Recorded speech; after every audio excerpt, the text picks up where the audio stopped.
Ladies and gentlemen, we kindly ask you to take a seat. We are about to begin. Thank you.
We are going to be 10 billion by 2050. We are going to live on a planet 4 degrees hotter. We are going to have more mouths and less food. We are going to have less land and more pollution. But we crossed oceans and we defeated diseases. But we went to the moon and we blossomed the desert. Because we are innovators. We are farmers. We are makers. We are dreamers. And we are going to gather and discuss, create and inspire minds and souls. Because we are feeding our future.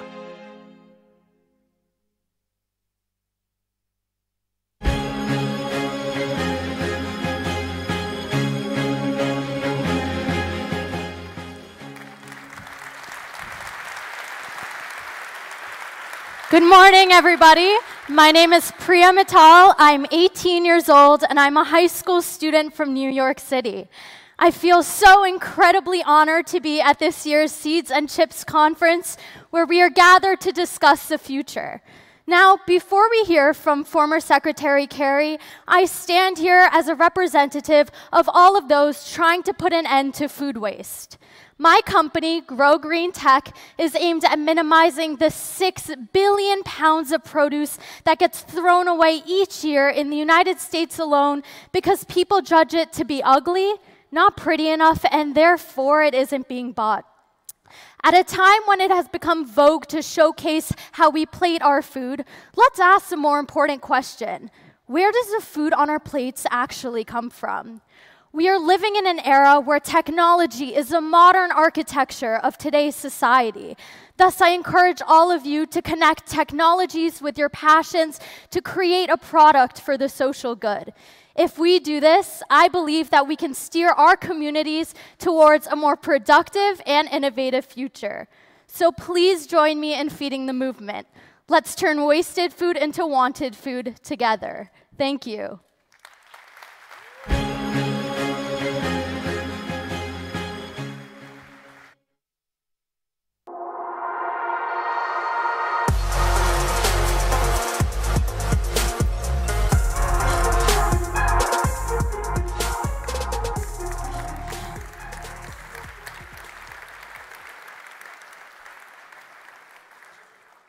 One would be hard-pressed to find a more storied career in public service than that of John Kerry. It's one that's more than 50 years long and spans roles from war hero to prosecutor, lieutenant governor, senator, presidential candidate, secretary of state, and celebrated author. Most aspire to hold one of these roles, but John Kerry has held them all. The son of a diplomat, Kerry was born in a military hospital in Colorado. With politics in his blood, he attended Yale University, studied political science before enlisting in the US Navy. Now, during his enlistment, Kerry served 2 tours in the Vietnam War, rising to the rank of lieutenant, and was honored with a Silver Star, a Bronze Star, and 3 Purple Hearts. But upon returning to the US, Kerry felt compelled to speak out against the war in which he had served. He co-founded Vietnam Veterans of America and gained national attention for testifying in front of the Senate Foreign Relations Committee, which he would chair 38 years later. After serving as a prosecutor in Massachusetts and later as the state's lieutenant governor, Kerry was elected to the United States Senate in 1984. In the Senate, Kerry has held senior positions on numerous critical committees, including the Finance, Commerce, Small Business, and Foreign Relations Committees, the latter of which he not only chaired, but served on for 3 decades. As chair of the Foreign Relations Committee, Kerry focused on key foreign policy and national security issues facing the United States, including Afghanistan and Pakistan, China, nuclear nonproliferation, and global climate change. It was during Kerry's Senate tenure that he became the Democratic Party's nominee for president in 2004. In 2013, Kerry was appointed as the 68th Secretary of State by President Obama, and he served as the United States chief diplomat throughout President Obama's second term. He drew on this experience to achieve enormous accomplishments, including acting as a key architect of the Paris Climate Accord and becoming the first Secretary of State to meet with Iran's foreign minister since the Iranian Revolution of 1979, which later led to his instrumental role in the 2015 agreement to prevent Iran from attaining a nuclear weapon. While doing all of this, Kerry has also managed to be a best-selling author of A Call to Service, My Vision for a Better America, and This Moment on Earth, and with his wife, Teresa Heinz Kerry, raised 2 daughters, 3 sons, and 6 grandchildren. Oh, and fun fact about John Kerry, he holds the record for the most amount of miles traveled by a U.S. Secretary of State at 1.4 million miles, and that was just as of January 2017. I mean, if only the government had a frequent flyer program, and he would be diamond, platinum, whatever it would be. I would like to say that my sitting up here is really symbolic. We welcome people of faith. America is not us and them. No one cared where we went to school. No one cared about our race or our backgrounds. We were literally all in the same boat.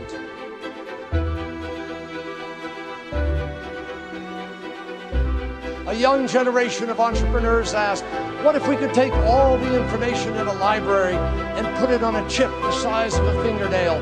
We did that, and that too changed the world. It is time to reach for the next dream. It is time to look to the next horizon. Tonight, I am home.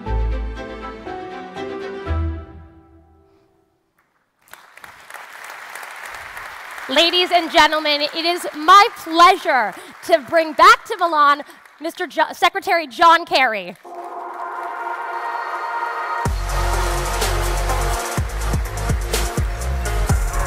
Thank you very much. Good luck. Thank you. See you later.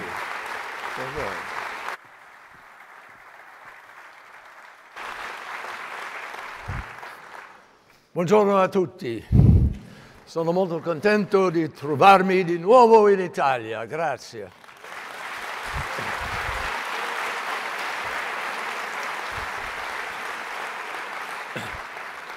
I'm really pleased to be here. It's a great pleasure to be with so many entrepreneurs, so many exciting people. I'm genuinely delighted to be invited here, but I have to tell you, as a former member of the United States Senate for 28 years, I'm delighted to be invited anywhere. Thank you. Those of you who know what's happening today in the Senate really understand that.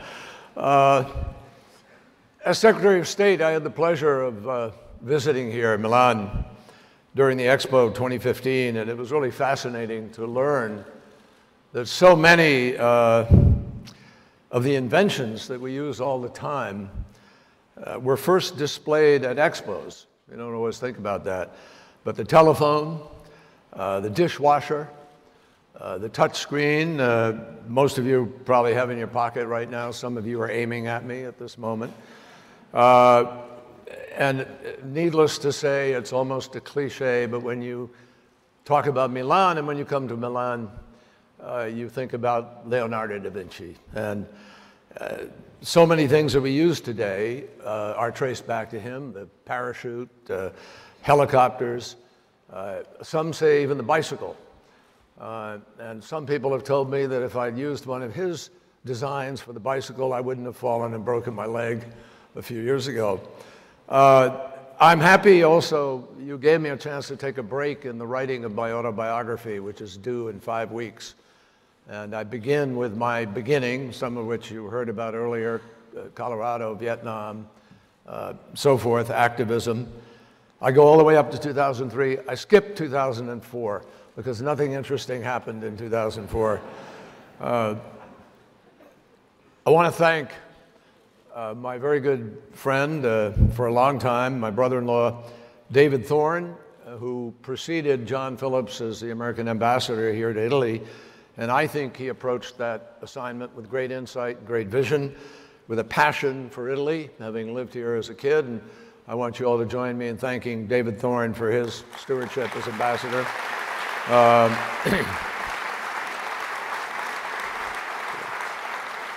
Grazie, Davidino. Also, Doug Hickey, a very special guy. I've known Doug for quite a while. Doug served as the Commissioner General of the USA Pavilion during the Expo.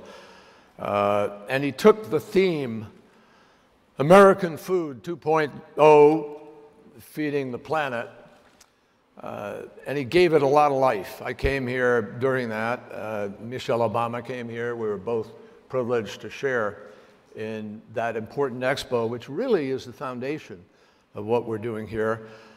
Doug, I think, personifies what this conference is about and what many of you are doing. Many of you are entrepreneurs, CEOs involved in technology companies.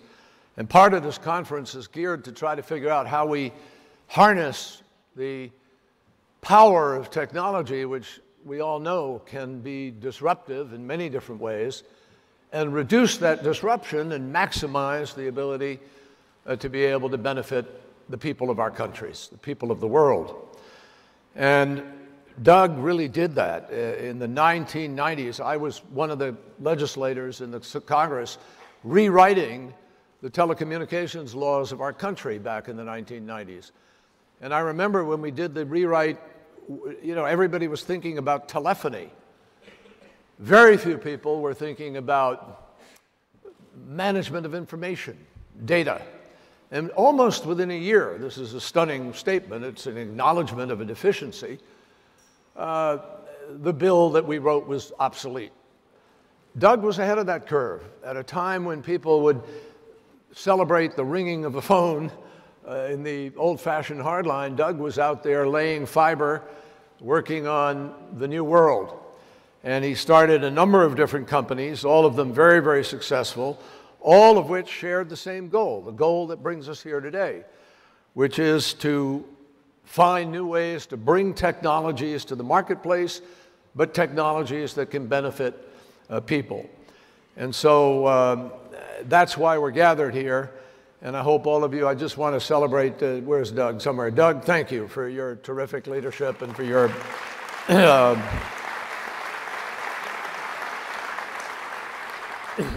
one last person I would like to acknowledge and congratulate and thank all at the same time. Marco Gualtieri, you've done an amazing job in harnessing what we started here in 2015 and taking it to another level. And I celebrate you and I thank you for your leadership, your passion. You are just terrific. Thank you.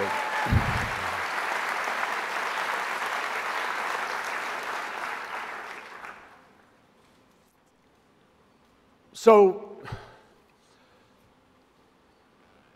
I want to talk to you in a serious way about the world, where we are, where we need to be, and where we need to go.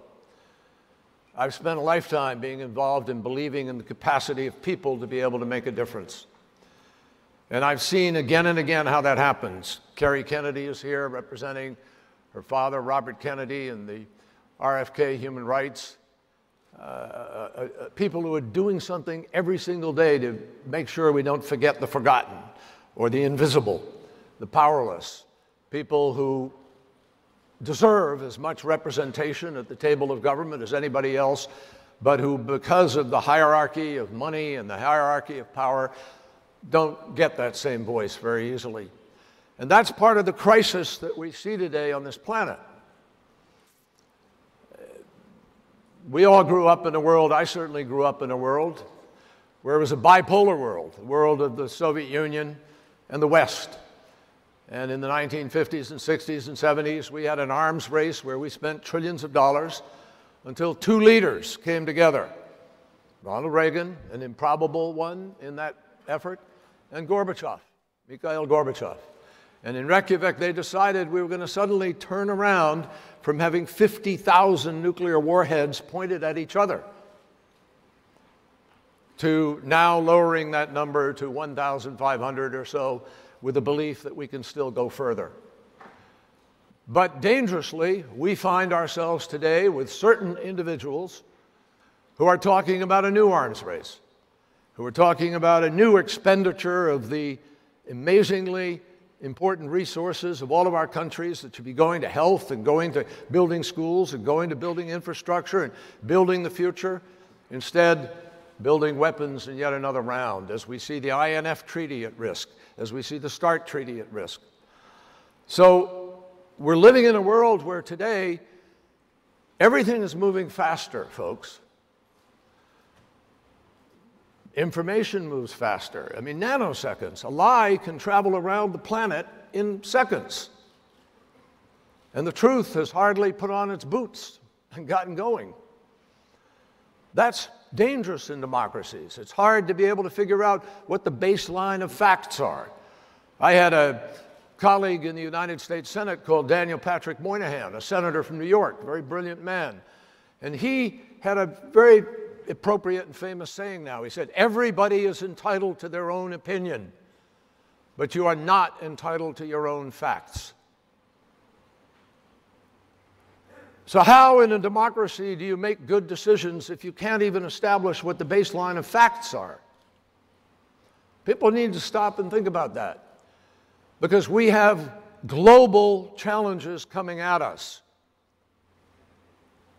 which require understanding basic science. 1 and 1 is 2. 2 and 2 is 4. I don't know anybody who's ever rewritten that reality. But we have people who are behaving like they can say it's 5 and get other people to somehow believe it. Let me tell you what we have to do. We have to fight to reclaim a fundamental basis of the truth on this planet, or we are all going to have difficulty being able to govern and make the decisions that we need to make. We need to believe in science again.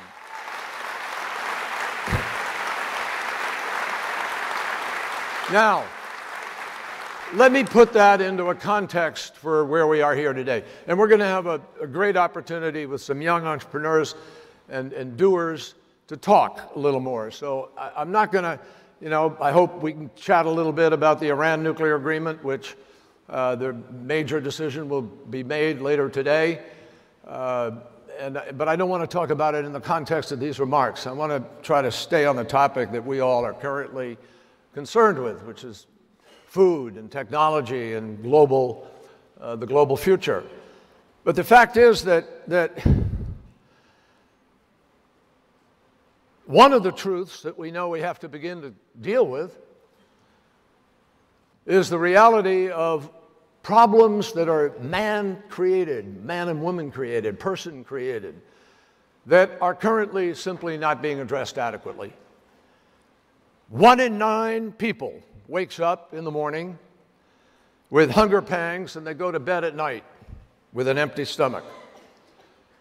Nearly half the deaths of children on this planet are rooted in undernutrition and the lack of healthy food.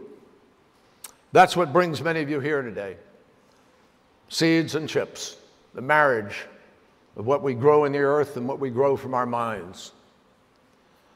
We're talking about almost 8,000 children who are dying every single day because they aren't getting basic nourishment. Basic nourishment. And now we have to look at the fact that the world population is growing and will grow. This is one of those scientific facts you can't escape. I was in Africa recently with a leader who looked at me at a meeting and said, "We're going to grow our population by whatever, 2 times over the course of the next month. Isn't that great? We're going to be growing." And I said, "You're crazy. That's not sustainable. You can't even feed the people you have today." But in the next 15 years, we're going to go from 7 billion people on this planet to 9 billion people. That's a reality. And all of them will need healthy food to survive. And given the hunger and poverty that we have on Earth today, the challenge of making sure that future generations have enough to eat is not a small challenge.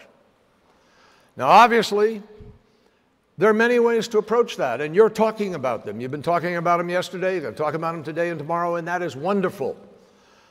You have to talk about every part of the food chain, because it's every part of the food chain that we need to do things in order to do a better job of what is pretty obvious to everybody.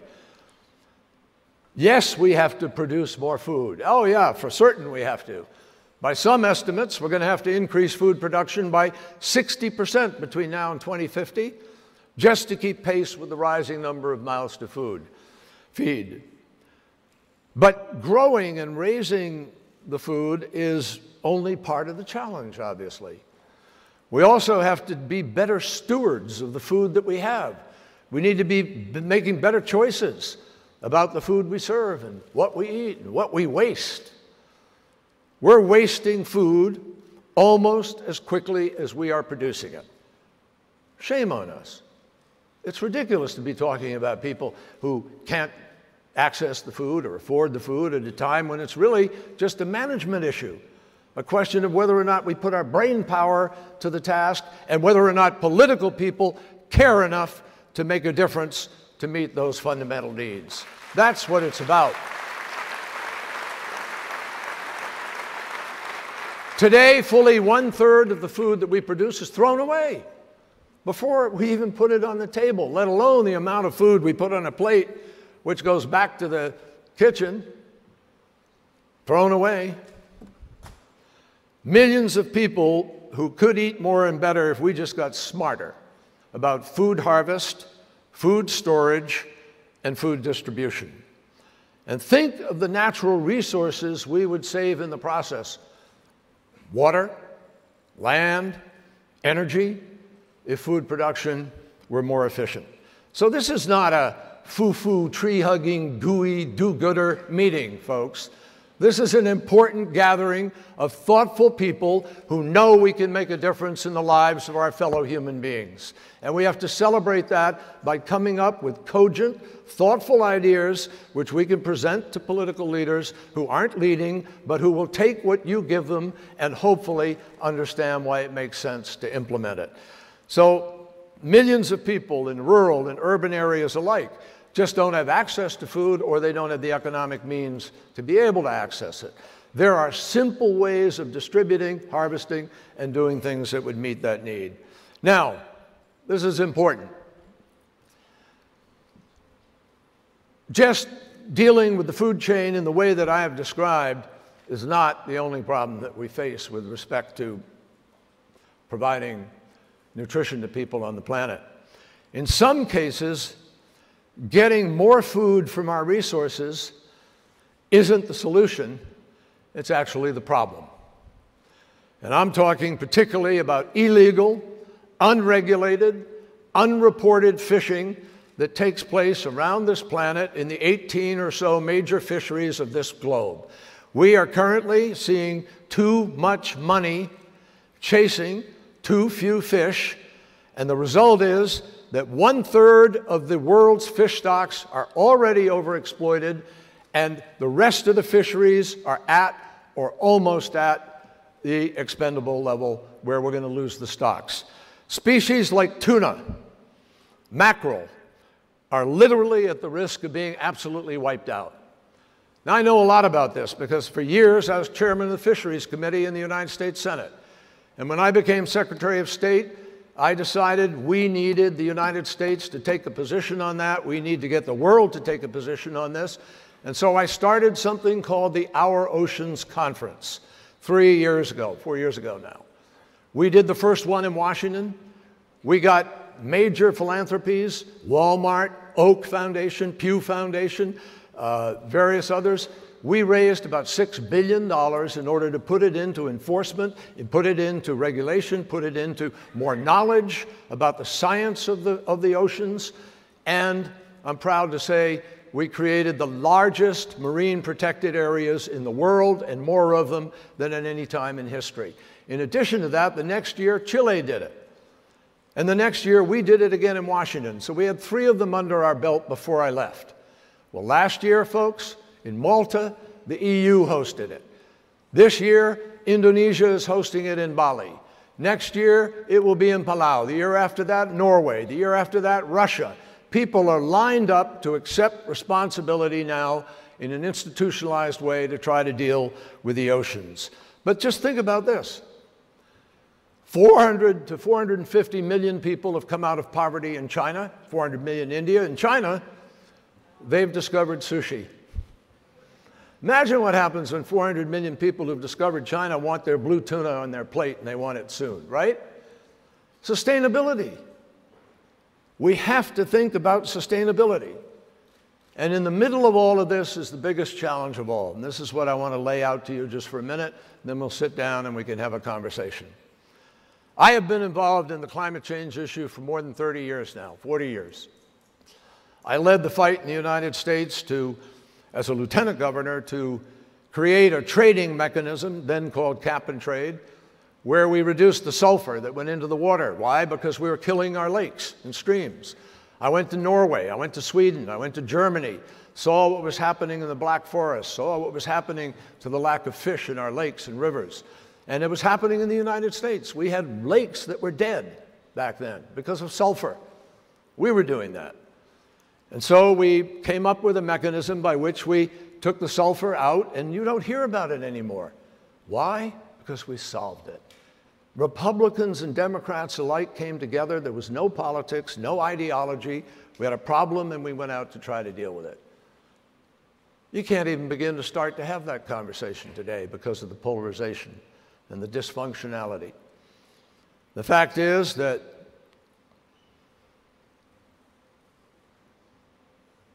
having led our efforts to go to Paris and come up with an agreement, this is something that I feel very, very powerfully about, because I have watched every scientific prediction come at us faster and come at us bigger than the predictions said it would. So last year, we had 2 storms in the United States, among the many, but the 2 cost us $150 billion. 2 storms for the cleanup of those storms. Harvey of Texas and Irma on the East Coast. Irma, the first recorded hurricane in the history of our recording that had sustained winds over 24 hours of 185 miles an hour. Harvey dumped more water in 5 days than any storm in recorded history. It was called a once in 20,000 year storm. The only problem is, once in 20,000 years, once in 500 years, once in 100 years is now happening with much greater frequency. The amount of water that was dumped in those 5 days, if you've ever seen Niagara Falls flowing over in New York and between Canada, as much water was dropped in 5 days as Niagara Falls spills over it in 1 year. I flew as secretary up to Greenland. I flew over the Königsvin Fjord. I saw parts of the ice falling off. 86 million metric tons a day falling off regularly and speeding up. We had a recording day in February in which the Arctic, North Pole, was above freezing for the first time we've ever recorded it. 86 million metric tons a day, my friends, is equivalent to all the water that greater New York, Connecticut, and New Jersey need for an entire year. What we have been predicting, regrettably, for too long is that increasingly we're going to see more fires. We're seeing changes in the currents, El Nino and other currents. We're seeing the Gulf Stream potentially. We're seeing scientists tell us what would happen if we lost those currents. We're seeing fisheries change. We're seeing coral reef die. We're seeing fights over water already in various parts of the world. We saw people moved because of climate change. You look at what's happening in Syria, the distress and horrendous impact of what is happening in Syria. An international disgrace that the war in Syria is still going on, and there doesn't appear to be diplomacy trying to end it. I think that it's clear that we know, because most of the people in Syria will tell you this, they had a drought in Syria that was related to these changes in climate. And more than 1 million people came out of the desert into Damascus because of climate change. 80% of the livestock in Syria died. That drove them to the city. And when they were driven to the city, the politics changed in the city. That's what people in Syria will tell you. And that contributed to the unrest when people wanted a future and they demonstrated against Assad. And instead of being listened to by a leader when they demonstrated against Assad, first the kids were beat up, then the parents came out, then the parents were shot. That's how it all started, folks. None of what happened in the Arab Spring happened because of religion or because of religious extremism. It happened first in Tunisia because a fruit vendor was tired of corruption, tired of being slapped around and having to pay to be able to sell his fruit. And so he went to the police station and he turned himself on fire, lit himself on fire, self-immolated. That is what started the getting rid of Ben Ali, a dictator of 30 years. Then you went to Tahrir Square, where the kids were out there with their smartphones, Googling each other and messaging because they wanted jobs, they wanted a future. Same thing in Syria. And what we're seeing around the world today is a reaction to the inability of government to move fast. The goods and services move fast, ideas move fast, government moves slow, if it moves at all. And too often when government moves, it's moving in a direction that takes care of the privileged few. And you know the levels of corruption as well as I do are extraordinary on a global basis. David Cameron, to his credit, hosted as Prime Minister a meeting in London to talk about the levels of corruption we're running into around the world. People being paid under the table, all kinds of graft. Look at what's happening in Armenia right now. Look at what's happening. The reaction all over the world, including in the United States of America, is a reaction of people who feel that whatever is happening in globalization isn't working for them. And I just think I've read enough history, I think you have too, I'm sure, to know that we've tried just about everything there is in the world. We've had every kind of empire, every kind of constitutional monarchy, every kind of despot, every kind of ism there is, socialism, communism, run the list. That's why Winston Churchill once said, democracy is the worst form of government there is, except for everything else. È vero, huh? So, now, I painted a picture for you of challenges. Let me wrap up by pointing a picture to you of possibilities, because the reason I get up in the morning, the reason I'm still involved, the reason that I will stay involved till my last breath is I believe in the possibilities. I believe in the optimism that we should believe in as human beings for our ability to solve problems. And I want you to understand, you shouldn't feel a pessimism here. You should feel, wow, we can change the world. We have an opportunity to make all the difference in the world if we harness technology correctly, if we make better choices as human beings. There isn't one problem that I know of on Earth that isn't subject to people making better decisions and deciding to move in a certain direction. It's that simple, it really is. I don't know a child, I've never met a child. You know, I have 7 grandchildren, I have to correct her, up to 7 now. 7 grandchildren. You know, none of those kids, when they're 2 years old or 2.5 years old, hates anybody. They don't know hate. Hate's taught. And if we don't reach out to the kids of the world to make a difference in their possible future, we will inherit what we inherit. Not because God preordained it, not because it's preordained by fate or written in the stars or anything else. It's because we don't make better choices. Let me give you an example. In Paris, we came together in Paris to bring every country in the world together. We knew we were not able to hold the Earth's temperature to 2 degrees centigrade. Why? Because we knew we couldn't get a mandatory system where everybody agreed to reduce their emissions. So we did the next best thing. We got every country to be able to say, this is what we're willing to do. 196 different plans That's why what President Trump said to the world about we have to get out of the agreement because it places a burden on America is just not true. The agreement doesn't place a burden on anybody. It's self-defined and self-assumed by virtue of each country defining exactly what it will do. And the beauty of the agreement was we went to China, got China to agree with us. We will both announce what our reductions of emissions will be, and that will help lead the world to the watering hole. Guess what? It worked. And when we finished, I stood up at the plenary session and I said to people, don't believe you're leaving here having done the job. What we've done is put a down payment on what we need to accomplish by sending a message, a powerful message to the marketplace. And the message we sent to the marketplace is 196 countries are determined to all move in the same direction to create sustainability and to move to the future. We were betting on you. That's what Paris is about. We were betting on the idea that the private sector will now allocate resources, allocation of capital. I'm a capitalist. You allocate capital. The marketplace is the best decider of how that happens. And if you have a market that's the biggest market the world has ever seen, which is the energy market, you move money in that direction. Guess what happened?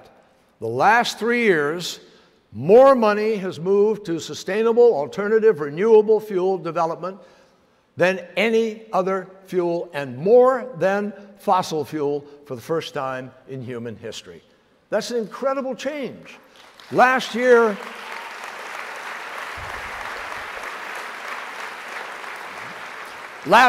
in the United States,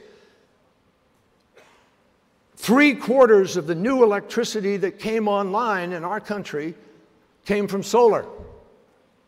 You know what coal was? 0.2%. It's incredible. $358 billion moved into sustainable energy development fuel. We can build these virtual grids. Ladies and gentlemen, the solution to climate change is not some waiting pie in the sky discovery yet to be made. The solution to climate change is here. We know what it is. And guess what? It's the best thing that could happen to our economies and our communities ever. It's called energy policy.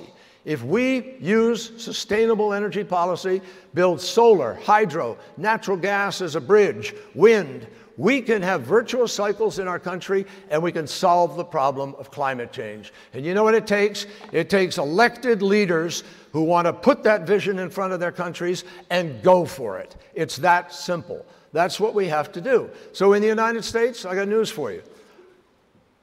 38 states in our country have already passed laws for renewable portfolio standard. They're chasing this future. 8 states have a voluntary plan.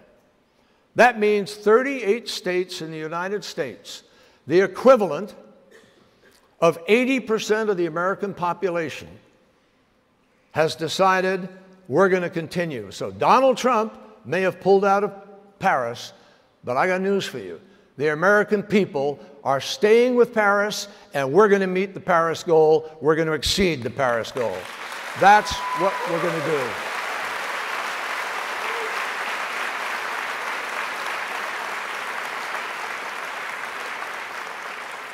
So, energy market, I come from Massachusetts. I represented it for 28 years. I watched the technology curve create great wealth. In the 1990s, we had many, many multimillionaires, billionaires created in our state, among a few others, because of the technology. It was mostly then personal computer and communications, but it was a $1 trillion market with 1 billion users. The energy market today is a 4 to 5 billion user market. 1 billion people still without electricity waiting for their part of the future. And it's a multi-trillion-dollar market today. And it's going to grow to 9 billion potential users in the next 30 years. We know we're going to invest trillions of dollars in it. You know what the real issue is? The issue is I believe we're going to get to a decarbonized society. It would happen a lot faster if we were smart enough to put a price on carbon on a global basis. That would be the biggest single impact we could have. And then the marketplace will begin to move us even faster. But the issue is not whether we're going to get there. The issue is whether we're going to get there fast enough. That's the issue. And already I see too many people talking about adaptation and mitigation because that's where they think we're stuck, when we ought to be moving faster into the new energy grid and potential. So my friends, I close by just saying to you, believe in this future. Believe in your power and your ability to be able to have an impact on political people. I know there's this populist trend, nationalist trend, nativist trend. I know that people are appealing to the lowest common denominator of voters in many different places. I know that there are people who are literally demagoguing this moment, not offering real solutions, but appealing to those instincts which come from fear and anger and frustration and the inability of the system to prove that it's actually working for people. That's a problem for all of us. But the challenge, the solution to it is to believe and paint a vision for people of what we can do. Look at what you did in Europe, the end of World War II. People decided we don't want Europeans killing Europeans, which had been happening for centuries. And so we built a peace, and out of that peace, you have earned the greatest prosperity of any people on the planet. I don't hear people talking about that. The standard of living in Europe, higher than any people in the world. More health care, best health care in the world. You get better results than we do, and we spend more money. You have a unity, you have a capacity to be able to move forward in ways that many people on this planet can't. And yet, politicians are appealing to coming apart. And some people, like the leaders of major countries in the world, are trying to appeal to people to say, oh, the liberal order of the West is dying and it's coming apart. I don't believe that. I think what we see today is proof that we need that order, those structures, those values, and that vision more than at any time in our recent history. And we need to stand up and fight for it.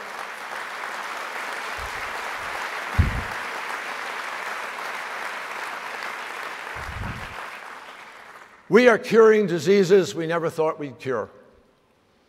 Measles, smallpox, tuberculosis, malaria. When people told us in the White House that Ebola was going to claim 1 million lives within the next 4 months, we didn't know what we didn't know, but we knew we had a responsibility to deal. So we sent troops over there, we built healthcare delivery capacity, we worked with the French and the British, and multilaterally, not by retreating and withdrawing and saying it's your problem, we assumed the problem, and guess what? A fraction of that number died, and we stopped Ebola where it started. AIDS. We're on the brink of having the first generation of kids born in Africa AIDS-free. Why? Because we cared, we put PEPFAR together, we went out and we delivered health care and made a difference to people. We're seeing women, if you're a pregnant woman in the world today, you're 50% more likely to live through your pregnancy, your child is 50% more likely to be fed and go to school. We live longer than we've ever lived on this planet. Violence, yes, it's horrible to see a guy in a jumpsuit get his head cut off in the middle of the desert, and extremism is a challenge for all of us, and we have to fight it. But guess what? Far, far, far fewer people are dying today than at any time in the history of the world in violence. And the challenge today, it's not state-on-state violence for the most part, except for Russia in the case of Ukraine, an aberration to these last 70 or 80 years. But most of the challenge today comes from non-state actors. And that's something, my friends, when you have 2 billion children, 15 to 24 in the world, many of them in Africa, Middle East, South Central Asia, when you have 1.8 billion kids 15 years old or younger, 500 million of whom will not go to school as of today, that is a problem for all of us in today's world. There's no over there anymore. It's everywhere, because most of those kids have smartphones. They see what everybody in the world has, which also means they see what they don't have. So this is our challenge. It means we need to prevent ourselves from falling prey to the cynicism and the apathy that have always played into the hands of demagogues. Only 55% of the people in America voted in the last election. We get 5% more out, 10% more.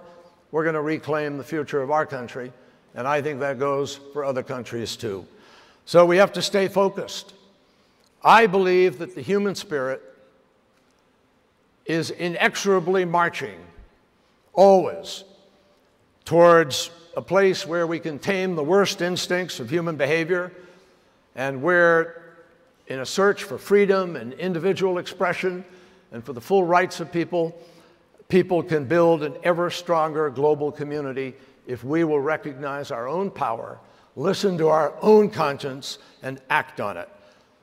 Robert Kennedy reminded us of that so much when he went to South Africa to fight against apartheid, 1960s. And he said the greatest of all dangers is futility. The belief that there's nothing that a man or woman can do against the enormous array of the world's ills. He said, each time one of us strikes out against injustice or works to improve the lot of others, we send forth a tiny ripple of hope, and crossing each other from a million different centers of energy and daring, those ripples can build a current that sweeps down the mightiest walls of oppression or resistance. That's our responsibility, my friends. That's what you're doing here. If we do that, we will prove the truth of what Nelson Mandela said after 27 years in prison. He said, "It always seems impossible until it is done." Let's get it done. Thank you.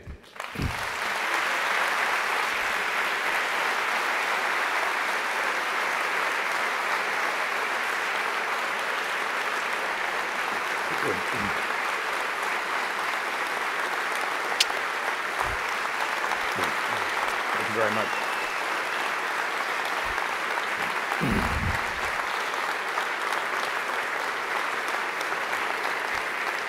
Thank you. Thank you. Thank you very much.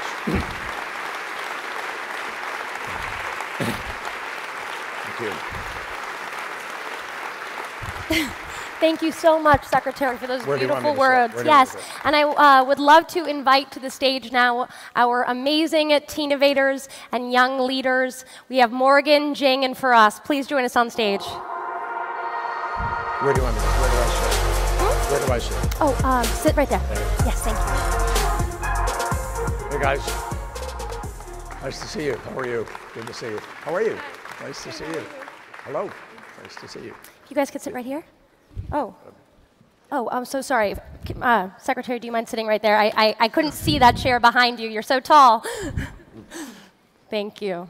Well, first of all, man, are we fortunate to have Secretary John Kerry here today. There are so many important things happening in the world, and we're so lucky to hear your voice and get your take on it today. I want to start off this session and kick it off, talk about climate change, the subject of your talk. You signed the Paris Climate Accord on behalf of the United States, and you worked for years to get this done. It's a huge part of your legacy. And you have said in an interview with NPR that Trump's decision to pull out of the Paris Climate Accord was, quote, one of the most disastrous, shallow, untruthful decisions a president of the United States has ever made in my lifetime. Other than that? Well, those are very powerful words. Can you tell us a little bit about, what's at stake here and why you're so passionate about this particular accord? Well, thank you, Rachel. Thank you very much for being here. I don't know if everybody knows this. She has to rush to an airplane after this and fly right back to Atlanta. So we appreciate her making the effort. Folks, I mean, I hope I said some of it in the course of my comments earlier, but look, without exaggerating, it is just about life and death. That's all. for the planet. I mean, I think you have a thing in your pamphlet that says there's no planet B. Well, there's no plan B. There's no planet B. There's no alternative. This is what we have. And it is an ecosystem. When we talk about an ecosystem, we're talking about something that is interdependent, that every part depends on the other. I mean, the order, the pecking order, the oceans, the shark, the whales, the sharks, you run down the order. It's sort of a pecking order of life in many ways, but people don't know that 51% of the oxygen we breathe comes from the ocean. The ocean is increasingly acidified now. That is what is bleaching the corals. That's what's changing habitat. That is what changes ultimately spawning grounds. And so you're changing your system. We're playing with something that we didn't create, we inherited. If you listen to His Holiness Pope Francis, if you listen to, I mean, people in almost every single organized religion, all the Abrahamic faiths, Judaism, Islam, Christianity, and in every philosophy of life, Confucianism, Hindu, think about it. And most practical people have a sense of respect for creation. And if you read scriptures, every scripture talks about the need for respect for creation. But we're not respecting creation. Not one single country on the planet is living sustainable. The closest is Vietnam. And that may be partly because of poverty and other things. And they eat a lot of the fish locally and so forth, rice. But so I look at this and I say to myself, I mean, it really comes down to a fundamental question of, do you accept science or do you not? You can't be half pregnant. You're either pregnant or you're not. There's a certain reality to scientific choices and biological choices that come with them. And so plants live a certain way. Trees, life. Trees, we know, consume carbon dioxide. The ocean consumes carbon dioxide. But recently, we've seen in Antarctica, scientists have observed regurgitation, the spitting out of carbon from the ocean. So we don't know what the capacity of the ocean is to consume. We don't know what the tipping point really is. We know what scientists are sort of hinting at is a reliable level. We have to make a judgment. So here's the deal. If you're in public life, there's a fundamental responsibility, in my judgment, to implement what is called the precautionary principle. If you're presented with a set of facts in business, you're presented with a set of facts about where the market's going, you're presented with a set of facts about what consumers want, you've got a certain set of facts about what the interest rates are going to do, you will make a decision about whether or not to go forward with a deal or not go forward with a deal. Well, it's the same way here. We buy insurance for our homes, which might light on fire. We buy insurance for our car, which might have a crash. And we do it in many ways on less statistical probability that we'll have the crash or the fire than we have today, the statistical probability of what will happen with climate change. But we're not buying insurance. That's the problem. So I care about this passionately because I have grandchildren, kids, just like all of you. What are we going to leave people? With a world of 9 billion people and they're struggling for food and they have fights over refugees because of lack of water, because it's too hot to grow anything, because the whole planting and growing season has changed and their livelihood is gone. You think that's going to be a stable society? No way. We have to get ahead of this curve. And again, I come back to my final message to you. This isn't rocket science. Why have we developed this thing now where politics is being so exploited and ideology and fear and the lowest common denominator so exploited that what is common sense is being laughed off to the side and people are debating between the absurd and the more absurd?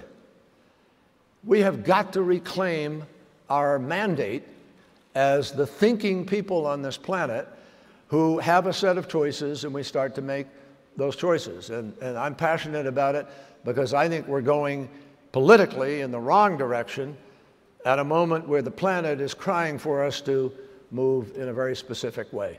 Secretary Kerry, I know Firas has a question about the impact that the current food system has on climate change. So, thank you, Mr. Secretary, for doing this. I'm honored to be here. Speak right into it, loud. I'm honored to be here with all of you today. So, the current food system is the second leading... Hold it really close. That boy. Stay there. The current food system is the second leading cause of greenhouse gas emissions. But most of the focus on curbing its effects or the greenhouse gas emissions have been on the automobile and oil industries.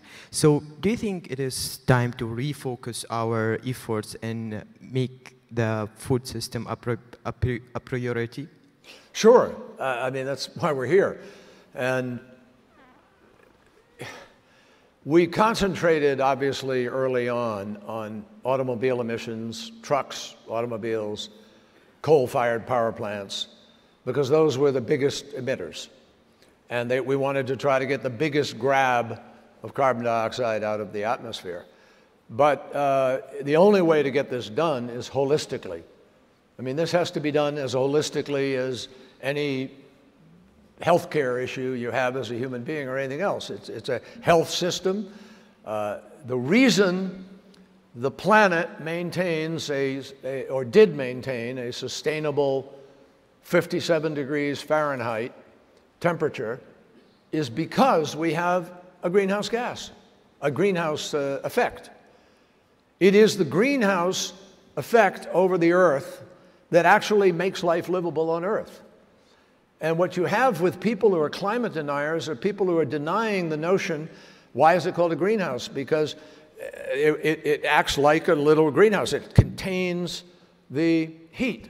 And as the sun comes in very directly, it penetrates it, and it goes out obliquely, and the sun ray going out obliquely does not have an ability to escape. So it gets trapped. And as you fill it up with more gas, it becomes more impenetrable. This is just logic, science.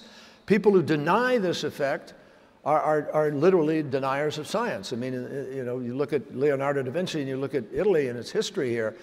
I mean, people should be clamoring for this direction. But we also have to look at buildings. Buildings are a huge supplier of gases. And open fields, methane is a very significant contributor now. We have a problem with what's happening with the melting of the Arctic, because with the melting of the Arctic now off the coast of Russia, off Alaska, you have permafrost that is now melting. And as the permafrost melts, which has been frozen for tens of thousands of years, you have a release of methane gas, which we can't control or tap into yet. Methane is 20 times more damaging than carbon dioxide. So again, the challenge is to try to move rapidly with respect to this. That's why I think we should be more holistic. That's why I support putting a price on carbon, because the fastest way to have an impact on a global basis, if you price carbon, it will take into account every component of your economy, and we will begin to reflect choices as a result of that that will have a beneficial impact on dealing with the problem. So, Secretary, I want to read a quote here. The Paris Accord would undermine our economy, hamstring our workers, weaken our sovereignty, impose unacceptable legal risks, and put us at a permanent disadvantage to other countries. Now, that is a quote from President Trump, and it touches upon an issue that extends beyond just the Paris Accord. It seems that many believe that environmental issues are a nuisance to the economy. And Morgan, I know that you had a question about this. Yeah, I don't know, I was studying this really recently, and I was reading an article about the growth paradigm and this idea that it's become a historical norm for us to love growth and for our main goal to just be economic growth.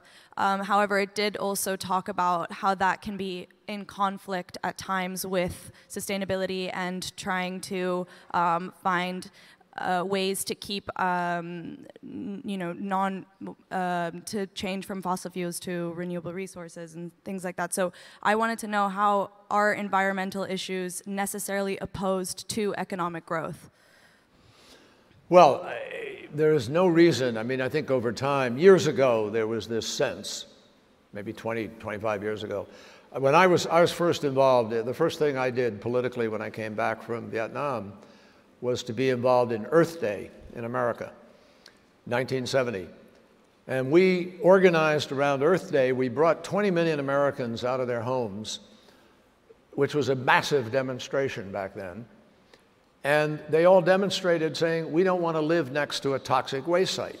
We don't want to breathe air that makes us have cancer. We do not want to live next to a polluted well and our water, so forth. And what we did was, we did not just have a demonstration where 20 million people came out of their homes. We translated it into pure politics. We identified the 12 worst votes in the United States House of Representatives, the Congress. We labeled those 12 votes the dirty dozen, and we went after them and organized in their districts to defeat them. And in the next election, in 1972, 7 of the 12 lost their seats. That's what drove Richard Nixon, not an environmental president, but he signed the EPA. We did not have an Environmental Protection Agency in America then. We got one because of that action. That's when we passed the Clean Air Act, the Safe Drinking Water Act, the Marine Mammal Protection Act, the Coastal Zone Management Act. All of this came about, because people made it a voting issue. That's what we have to do here. Now, what President Trump said in that statement, folks, I don't remember how many segments there were, bad for our economy, makes us less competitive, burdens our economy. All of what the president said is just not true. Just not true. I could use a harsher word. I'm not going to use the harsher word, but I will tell you that the New York Times and the Washington Post have now attributed over 3,000 direct untruths to the president since he came into office. Now, that's one of them. Why is it? Because we designed the program. We did not assume anything. We had ExxonMobil, Google, Apple, all the biggest companies in America were supporting this deal. How can this be bad for the economy? Every single one of them were supportive of moving forward to have a global agreement. And not only that, we didn't assume anything we weren't going to do and capable of doing. And that's why I just said to you, we, in our 38 states, we're continuing to reduce. We're increasing our solar, we're increasing our wind, we're increasing our natural gas, we're reducing our coal, and we are going to meet the standards.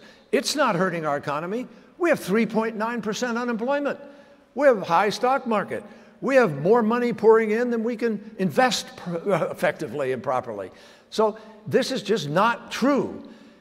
There does not have to be a conflict between wise environmental choices and economic growth, not at all. And as we're seeing with artificial intelligence coming at us and other technology boosts, we increase productivity, we increase our growth, but we also increase our capacity to export to the world, to deal in the world. 95% of America's customers live in other countries. That's why I keep saying to people, you think you're going to just sell to yourself? And it's not going to work. We're also living in a world, folks. One of the things I didn't mention to you about my optimism. Why am I optimistic? When I went to college, global severe poverty was over 50%. Today, with a larger population, global poverty is at less than 10% for the first time in human history.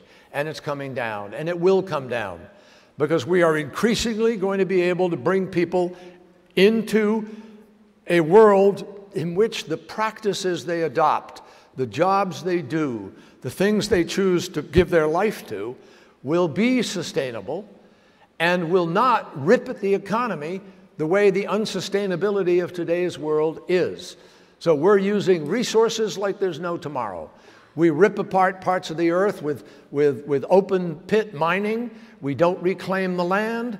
We now have an EPA director in the United States who has ordered that coal dust can now go in greater amounts into our lakes and our rivers. Are you kidding me? I have never met anybody in America who says, I want more coal dust in my lake. Where's that constituency? You know where it is? It's a powerful interest that is already polluting, that has its grip on some of those people. We have too much money in the American political system. And one of the ways we're going to change what happens in America is get the money out of the political system so the voices of average people can be heard more effectively. And that's the way we reclaim the process. Jing, I know you had a question about Donald Trump's stance on climate change. Yeah, obviously he's been a hot topic today, but with leaders like Trump, how can we move forward in addressing climate change? Because the people, the companies, the people, let me give you an example. You know, I don't know who the next, whether it'll be Elon Musk or it'll be the next Elon Musk, or Sergey Brin or Bill Gates or someone who's the next Sergey Brin or Bill Gates or Larry Page. I don't know. But I believe in the ability of the human mind and spirit to chase solutions. I mean, look at Leonardo da Vinci. Look at what he was doing way back when. That's the brilliance of the human mind. And we've always taken technology. I mean, you go through the Industrial Revolution. We had huge dislocation. What was it?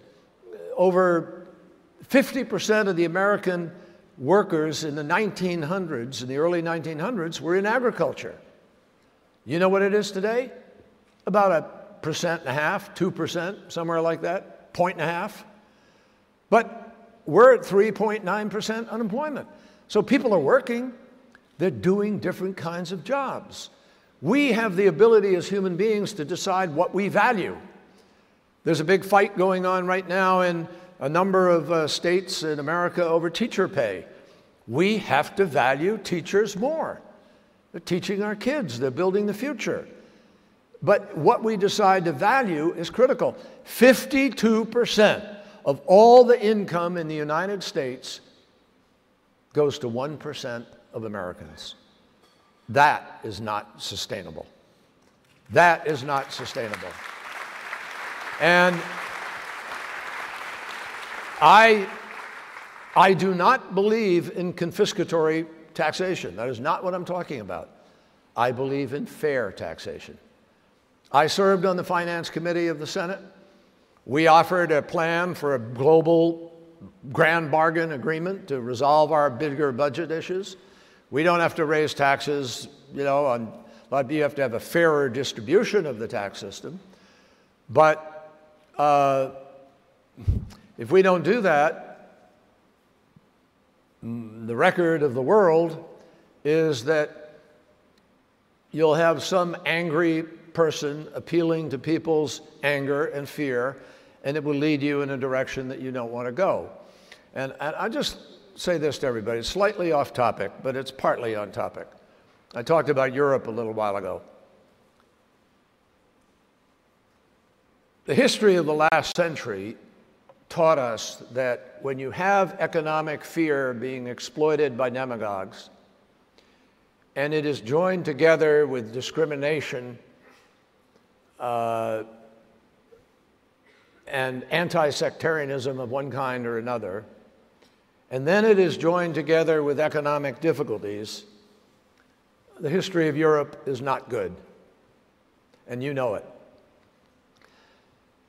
You have to really be careful of what happens when the unfairness grows in such a way that your streets are full of people who demand change, and it happens the wrong way.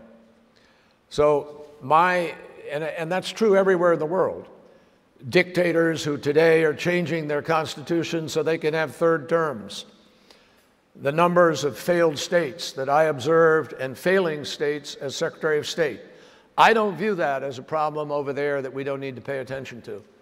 In today's world, every problem comes at you from everywhere. And the biggest example of that is the new world we're living in of the threat of cyber. I mean, here we are with the potential of leaders who think we need to build bigger nuclear bombs when 15 people properly paid in a room with the right equipment can get into a country's transportation system, its water system, its communication system, and its finance system, and perhaps bring it to its heels, to a dead stop. Not kidding you. What we need today are leaders in the G20 who are saying, this is the new arms race. And we need to get the 20 G20 sitting around a table saying, what are we going to do about it? And how do we guarantee that we're going to have a norm that people are willing to live by, which is enforceable on a global basis? Because right now we have a free-for-all that is dangerous. And when you look at bio and chemical, there are other threats out there that are dangerous. If we had not, if Sergei Lavrov and I had not agreed to get 1,300 tons of chemical weapons out of Syria in the middle of a conflict, when Daesh, ISIL, was running across Syria, I guarantee you some of those weapons would have wound up in the hands of Daesh. And if they had wound up in the hands of Daesh, you'd have had a different situation in Europe, in Asia, in the Middle East, as they began to deploy that in the subways and airports and public places of our countries. That's the challenge. And I don't hear the leadership talking about how we're going to rein that in or do something with it. On climate change, 20 countries make up the vast majority of the emissions on climate today. Now, developing countries are coming up, but if the developing countries make the same bad choices, they weren't bad when we made them. We didn't know the difference. But now we know the difference. So we have to have countries not make the same mistakes that we made as they develop. And that's the great challenge of our time. 20 countries could set this planet on a totally different course if the leadership chose to do it. Secretary.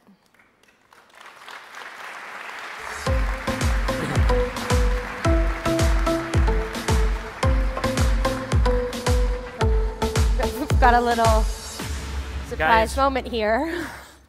Mr. Kerry, sorry for the interruption, but as we say at Seeds and Chips, water first. So I've got just a small question for you.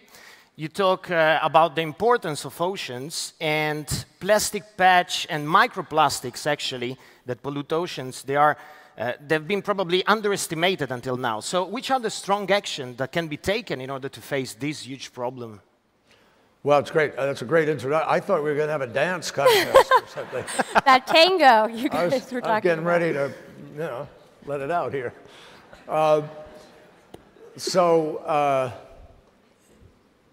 If we continue the way we are going now, we will have more plastic in the ocean by 2050 than there are fish.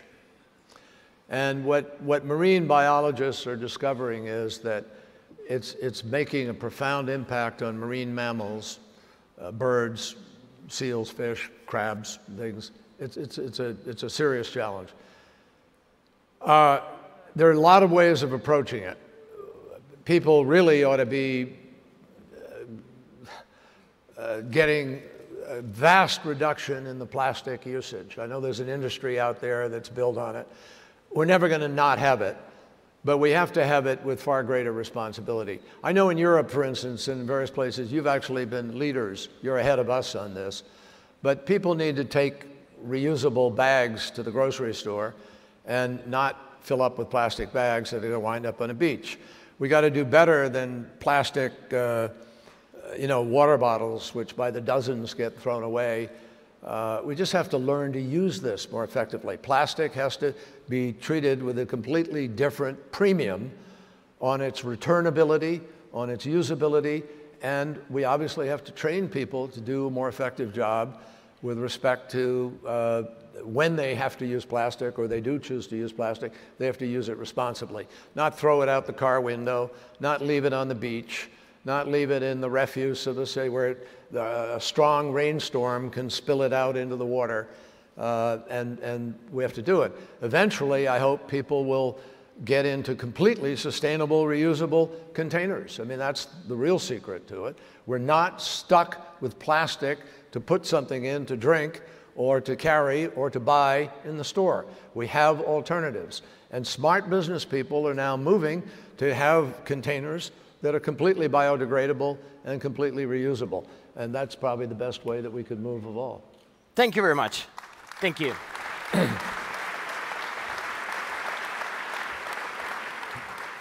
Now, Secretary Kerry. Marco, do you have any other surprises like that?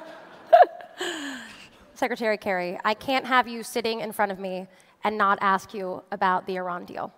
And the deadline is coming up in days, this weekend in fact, and we've just learned that President Trump intends to address his plans for Iran in an announcement today. Given that this is a huge part of your legacy, I mean, you put so much work into this deal. How upsetting is this to you, and what's at stake here? Well, let me completely depersonalize it. It's not about me. It's not my legacy. I worked on it hard, and I believe in it. But it's your world, and it's all of our investment in peace. It's about peace or war. It's about conflict or resolution of conflict. And it's about a vision as to how you take a country that you've been basically at war with in a asymmetrical way for 40 years and try to make peace. So that's what it's about. It's about the security of the region. The decision is going to be made at 8 o'clock tonight, our time, 2 o'clock in the afternoon in Washington. The president will announce what he's going to do. Let me just talk completely factually and completely rationally about why I believe it is so important for the United States to stay in on this and to lead. And I'll just I need to do this adequately. When I sat down with Foreign Minister Zarif for the first time that an American Secretary of State sat with the Foreign Minister of Iran in 40 years, it was in September of 2013 in New York at the UN. On that day, Iran had gone from 164 centrifuges under George W. Bush to 27,000 centrifuges, 19,000 of them deployed and spinning, the day I sat down with him. On that day, there were 12,000 kilograms of stockpiled enriched uranium, which, if they took the next step, was enough uranium for 10 to 12 bombs. They were a couple of months away from commissioning a plutonium reactor, which would have produced enough plutonium-grade, weapons-grade plutonium for 2 bombs a year. Everyone's intelligence community, ours, Russia, China, Britain, France, Germany, all agreed that the breakout time for Iran to move from no weapon or to a weapon was 2 months. That's what we found, 40 years of not talking to each other. Over 2 years we negotiated. Today, as we sit here, hours before the president makes a decision, today as we sit here, with us in the agreement, with Iran judged to be in compliance with the agreement, Iran cannot make a nuclear weapon. Physically cannot make it. Why? Because you can't make a nuclear weapon with 300 kilograms of a stockpile. That's what they have. I see a head shaking here. He doesn't agree. We have 300 kilograms of a stockpile. We have a limit on their enrichment of 3.67%. And I know this is true. If you don't enrich by 80, 90% and go to the higher level of enriched, you can't make a bomb. They cannot enrich to the higher level, folks.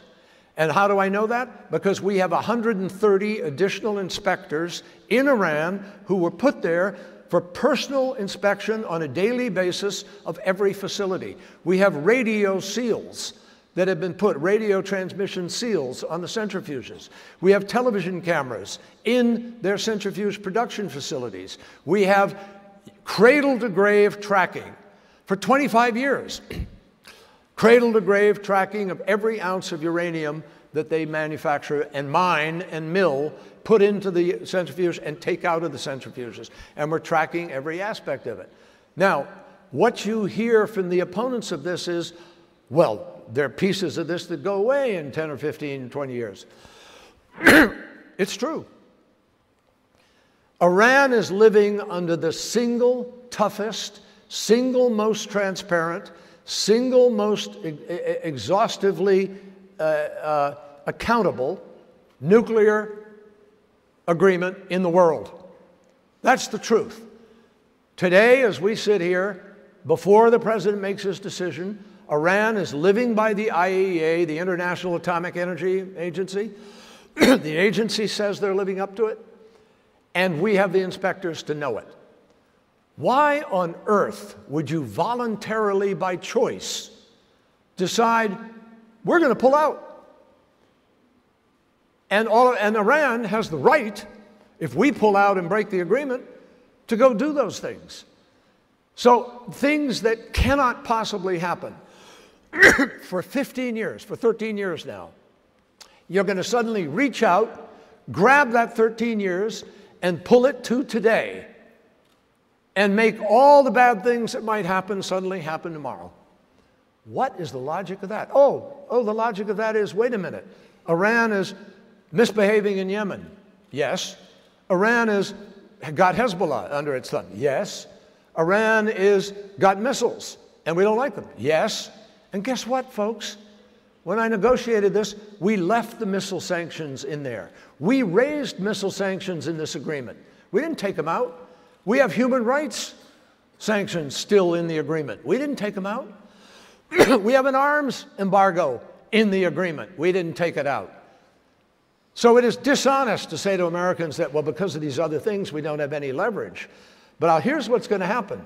If you pull out of the agreement, and then you say to Europe, you guys have got to get tough with Iran on these other issues, do you think the Iranians are going to draw a distinction between the focus on the missiles versus the deal?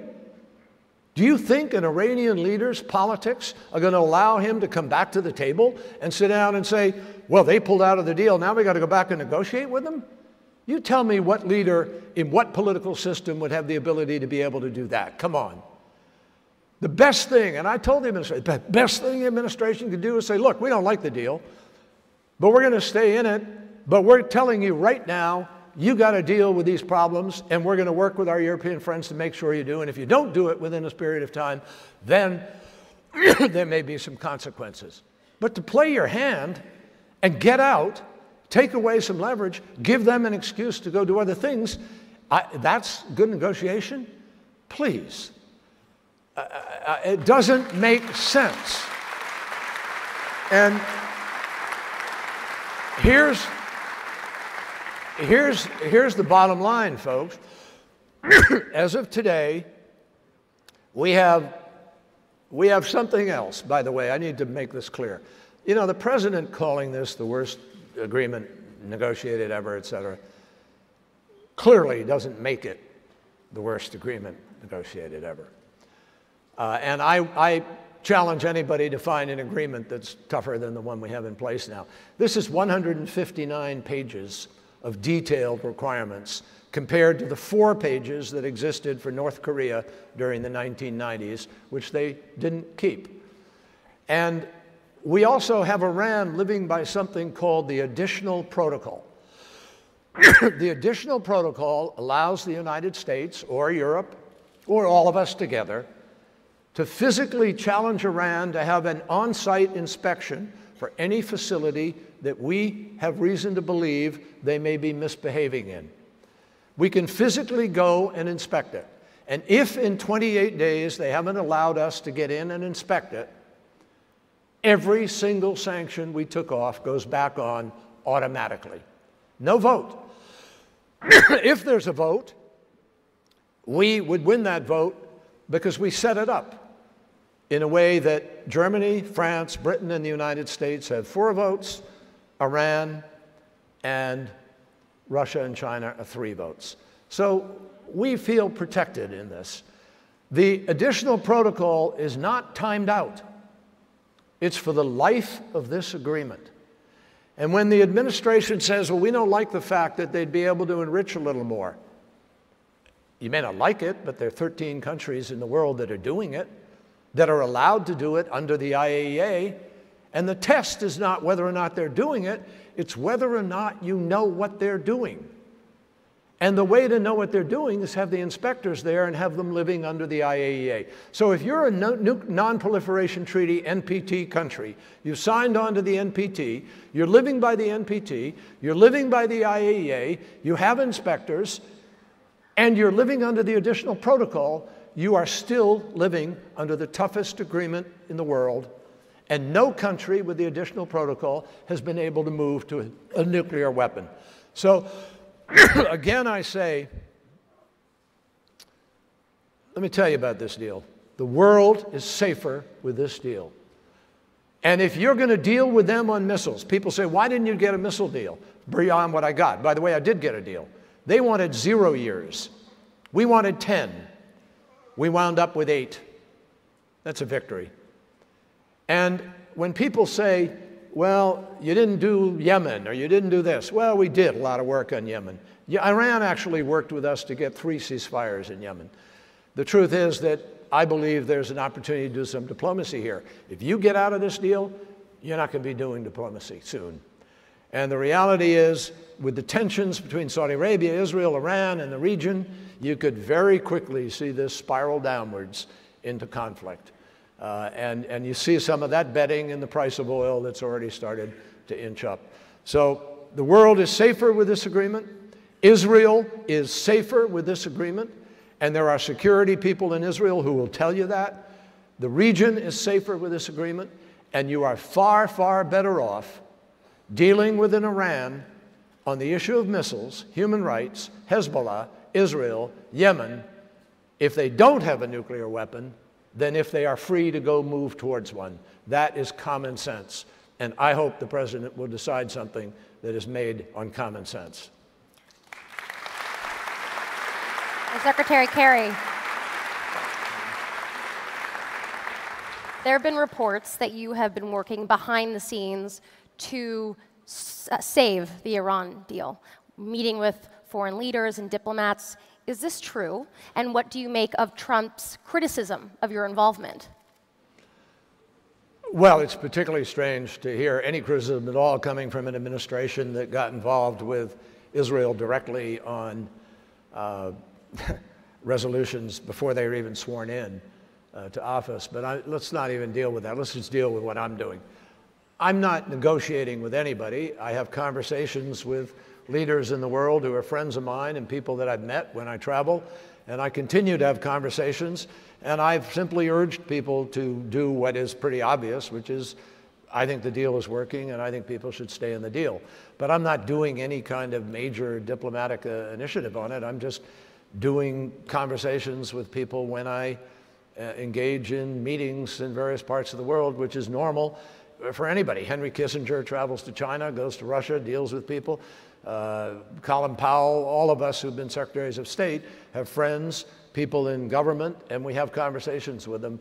And I will continue to do that as long as I'm able to travel and have those conversations. I think it's perfectly legitimate. Morgan, I know you had a question about the Iran deal. Yes, I did. First of all, I mean, I think it's absolutely absurd that we even have to talk about leaving the Iran deal. But beyond staying in the deal, which may or may not happen, what would be an effective action to take now with the nuclear issues in Iran? With what? What would be an effective action that we can take now with the nuclear issues in Iran? Well, I think, folks, when we first sat down with the Iranians, look, I'm not vouching for Iran. That's not my job. We have some legitimate problems with what Iran has been doing. But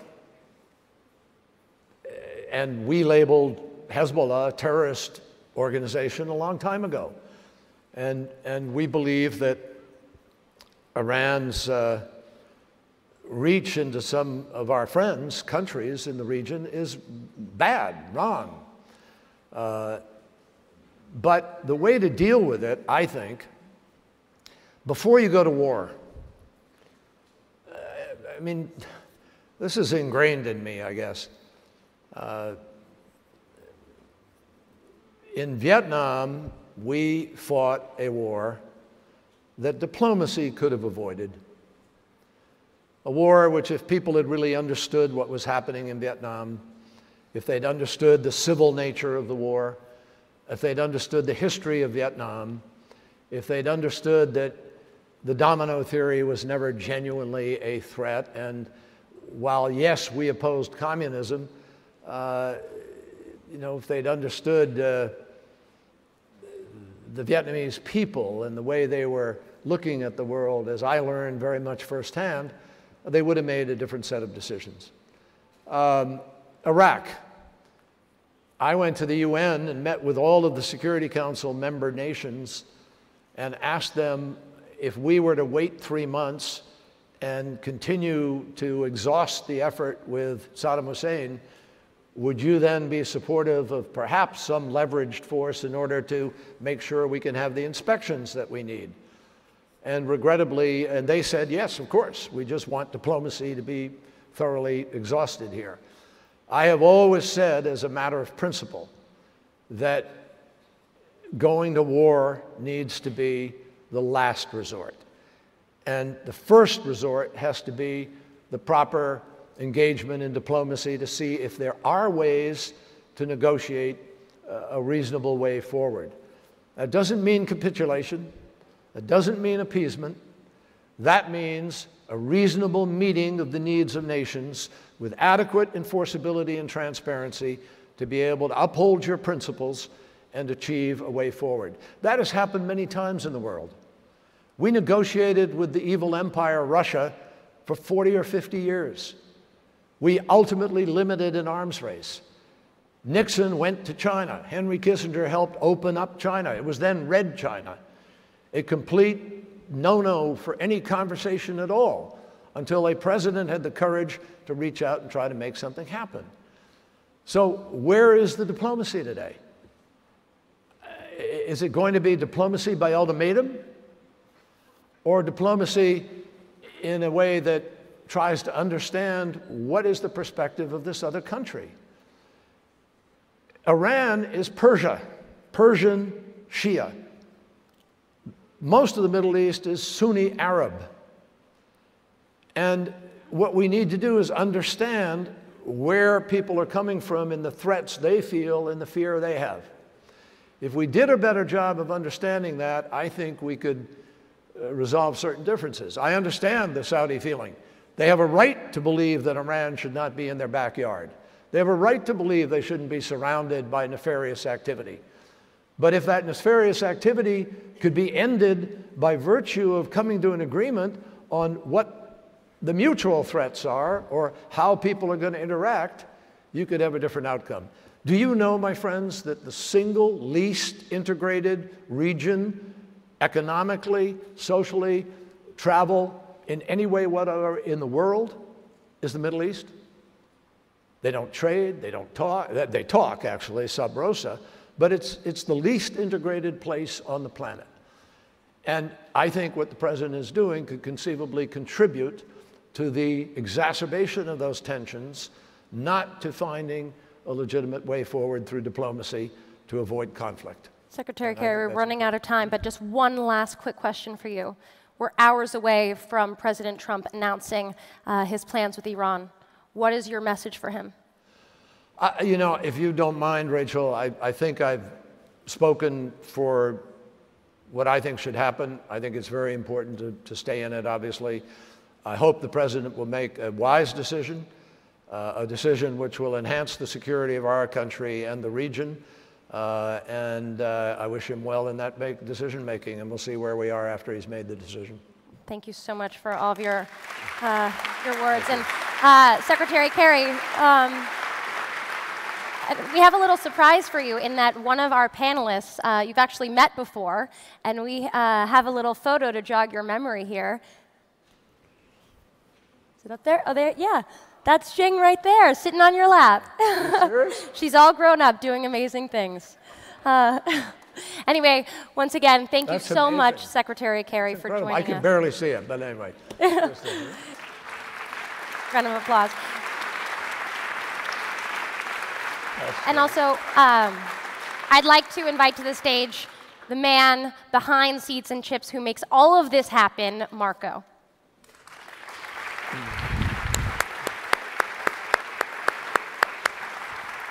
Thank you, ma'am. Thank you. Thank you, brother. Thank you very much.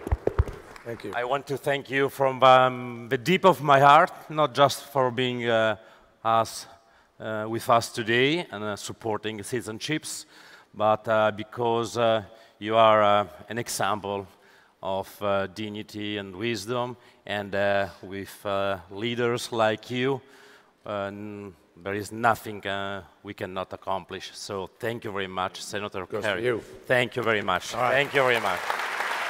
Thank you, my friend. Thank you. That's it. We take a Yeah, picture. take a little. Yeah. If you guys mind standing? One photo here. Go ahead. Oh, we're doing a picture. Yeah, we're taking a photo. Photo op. Thank you.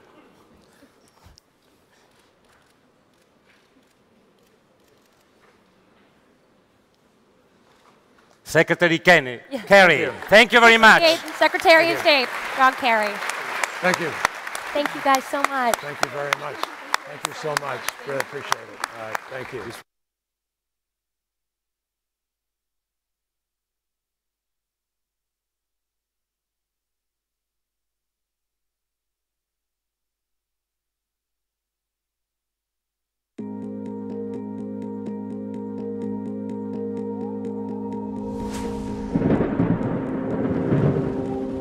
Empty your mind. Be formless. Shapeless.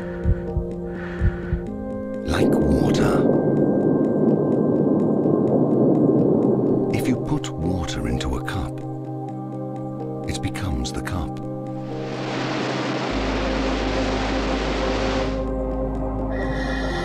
You put water into a bottle, it becomes the bottle. You put it in a teapot, it becomes the teapot. So water can flow, or it can crash. Be water, my friend.